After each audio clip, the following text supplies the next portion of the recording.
آغا قاضی رحمت اللہ علیہ نے کہا کہ یہ ظلم کے خلاف قیام کریں گے۔ شیخ عباس کوچانی رحمت اللہ علیہ فرماتے ہیں کہ میں روزانہ 2 گھنٹے اپنے استاد آیت اللہ سید علی قاضی رحمت اللہ علیہ کی خدمت میں حاضر ہوتا تھا۔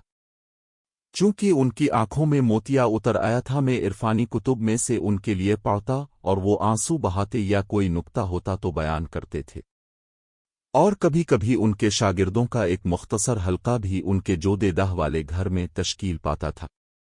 انہی دنوں میں اور استاد کے دوسرے شاگرد ان کے گھر میں بیٹھے ہوئے تھے اور استاد درس دے رہا تھا کہ اچانک دروازے پر دستک ہوئی۔ میں استاد کی اجازت سے دروازہ کھولنے کے لیے گیا، چپلیں پہنے اور صحن کا دروازہ کھولا۔ میری نظر ایک مامم سید پر پڑی جو 40 سال کے لگتے تھے اور ان کے چہرے سے عظیم منویت ظاہر ہو رہی تھی۔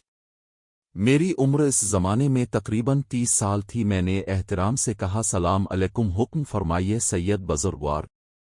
سید نے کہا، یہ آیت اللہ سید علی قاضی تبادبائی کا گھر ہے۔ میں نے کہا، جی آقا، کیا ہو سکتا ہے کہ ان سے فرمائیں؟ سید روح اللہ مصطفی ان سے ملاقات کا خواہشمند ہے۔ وہ دوسرے 2 افراد کے ساتھ آئے تھے۔ شیریں مسکراہٹ کے ساتھ یہ کہا اور میرے جواب کا انتظار کرنے لگے۔ چونکہ میں نہیں جانتا تھا کہ وہ کون ہیں، میں چاہتا تھا کہ استاد سے اجازت لوں، اسی لیے میں نے کہا، جی آقا چند لمحے انتظار کیجیے۔ میں تیزی سے استاد کی خدمت میں گیا۔ استاد نے فرمایا، سید روح اللہ کی کمرے تک رہنمائی کرو۔ سید روح اللہ اور ان کے ساتھیوں کو میں نے آگے بڑھایا، دروازہ اپنے پیچھے بند کیا اور استاد کے کمرے تک ان کی رہنمائی کی۔ سید روح اللہ نے دروازے پر دستک دی اور کہا، یا اللہ۔ جب استاد قاضی کی نظر ان پر پڑی تو اپنے معمول کے خلاف اٹھے اور نہایت احترام کے ساتھ انہیں اپنے پاس بٹھایا۔ استاد سے ایسا رویہ، اس قدر احترام میں نے سید جمال الدین گلپا یہ گانی کے لیے دیکھا تھا، جن کے لیے وہ ان کے جوتے سیدھے کرتے تھے اور کبھی اپنی ابا کے کونے سے انہیں صاف کر دیا کرتے تھے۔ یہ سید روح اللہ کون تھے جن سے استاد اس قدر کشادہ روئی سے پیش آ رہے تھے؟ انہیں اپنے برابر میں بٹھایا، سر جھکایا اور پھر تقریباً 15 منٹ خاموش بیٹھے رہے۔ اس کے بعد میری طرف دیکھ کر کہا، آقا شیخ عباس۔ میں نے کہا، جی آقا۔ انہوں نے اپنے ہاتھ سے کتابوں کی الماری کی جانب اشارہ کیا اور کہا، زحمت نہ ہو تو وہ کتاب اٹھا لیجیے۔ میں تیزی سے اٹھا اور جس کتاب کی جانب استاد نے اشارہ کیا تھا اسے دیکھا۔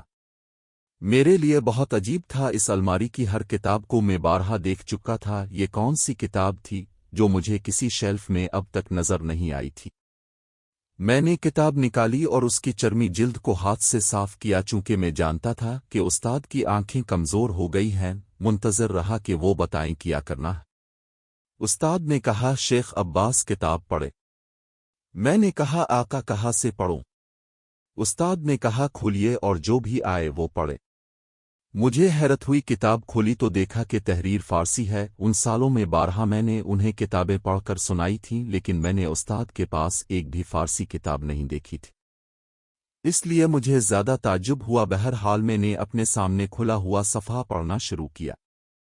ایک ظالم حاکم کا ماجرا بیان ہو رہا تھا جو اپنی حکومت میں لوگوں پر بہت ظلم کرتا تھا، اور اس ملک میں ایک بزرگ عالم تھے جن کی کسی نصیحت کا اس حاکم پر کوئی اثر نہیں ہوتا تھا۔ آخر کار ان عالم نے اس کے مقابلے پر قیام کیا اور اس کے ظلم و ستم اور صفاقی کی بساط مکمل طور پر لپیٹ دی اور حکومت اپنے ہاتھ میں لے لی۔ حکایت مکمل ہو گئی۔ اس دوران استاد قاضی خاموش رہے اور سید روح اللہ اور ان کے ساتھی بھی سر جھکائے رہے اور کچھ نہ بولے۔ میں نے استاد سے مخاطب ہو کر کہا، آقا مکمل ہو گئی، کیا بعد والی حکایت پڑھوں؟ استاد نے کہا، نہیں، ضروری نہیں ہے، کتاب کو اس کی جگہ پر رکھ دیجیے۔ میں اٹھا اور کتاب واپس رکھ دی۔ اس کے بعد میں نے جب بھی تلاش کیا وہ کتاب مجھے استاد کی الماری میں دکھائی نہیں دی۔ اسی دوران استاد نے سید روح اللہ کی جانب دیکھ کر کہا، آقا روح اللہ، ظلم کے مقابلے پر قیام کرنا ضروری ہے اور ظالم کی بساط لپیٹ دینی چاہیے، ایک شرعی وظیفہ۔ میں حیرت میں ڈوب گیا۔ استاد معارف کے بارے میں بیان فرما رہے تھے، لیکن سید روح اللہ کے آنے سے گفتگو کو بالکل حکومت، سیاست اور ظلم کے خلاف مبارزے کی طرف موڑ دیا۔ سید روح اللہ احترام سے سن رہے تھے اور لگتا تھا انہیں سمجھ آ رہی ہے کہ استاد کیا کہہ رہے ہیں، وہ اپنا سر اطاعت کی علامت میں ہلا رہے تھے۔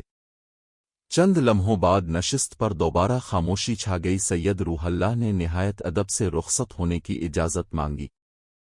استاد، جن کے پیروں میں درد تھا، اپنی جگہ سے اٹھے اور انہیں اور ان کے ساتھیوں کو صحن کے آخر تک چھوڑنے گئے، اور یہ دیکھ کر مجھے اور ان کے دوسرے شاگردوں کو پہلے سے زیادہ حیرت ہوئی۔